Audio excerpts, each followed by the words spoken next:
Nzambe na kombo na Yesu. Amen. Sika Nzambe mama papa. Yaka to déclaration Nzambe bala. Comme ta panda to de la mer, ta panda za la panda to que même dans la kombo na Yesu. Amen. Que Dieu te bénisse. Simba ta bien mo kaba la ba. Na mena to da kala Nzambe Nzambe. Ici, nous sommes en République démocratique du Congo, dans un marché dénommé Wenzeya Gambela. Plus précisément dans la capitale de Kinshasa, pendant que les commerçants viennent pour vendre leurs différents produits, voici un nouveau commerce qui vient d'être instauré dans ce marché. Et le produit mis à la disposition de la population s'appelle la prière de la bénédiction. La personne que vous voyez devant vous est en train de vendre la prière de bénédiction. C'est-à-dire, s'il vous lui donnez de l'argent en échange, il fait une prière de bénédiction pour vous. Après que le panier est rempli, son collaborateur vient changer le panier pour à nouveau de l'argent.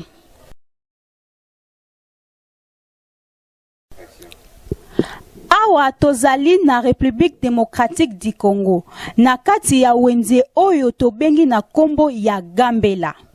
Esika oyo batu bayaka koteka ba marchandise na bango ya ndenge na ndenge. Eza na produit moko ya sika oyo ezali koteka makasi na wenze oyo bozali komona. Produit yango ya sika ezali na kombo ya prière de la bénédiction.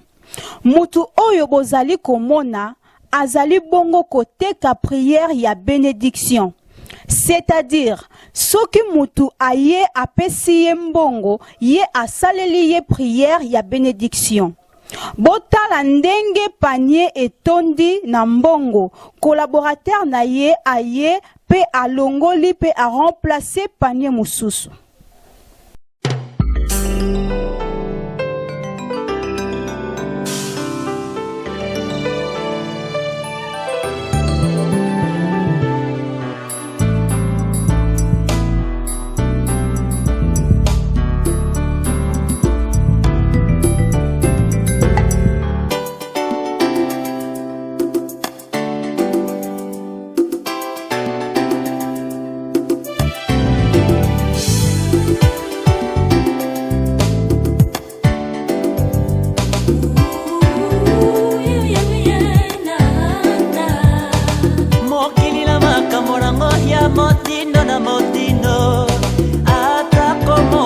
Kotalisa biso pasi tobolozi kasi boyo balingi bomoi oyo tonda solo ilunga na nzela ya losambo tosanjola toyeba mpe totondo zambe talisa epa ya zambe tosambola biso kaka epa na ye.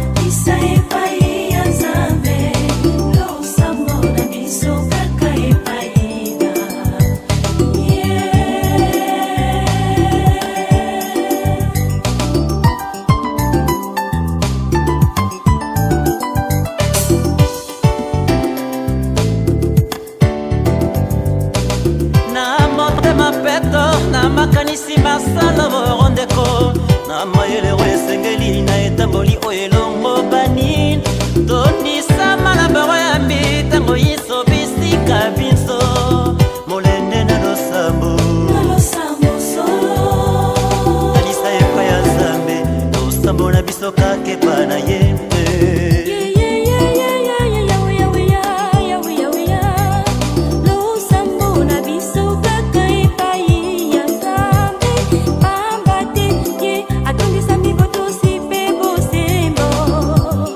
Yeah.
bana Kongo, losambo ya bana Afrika kake para Nzambe.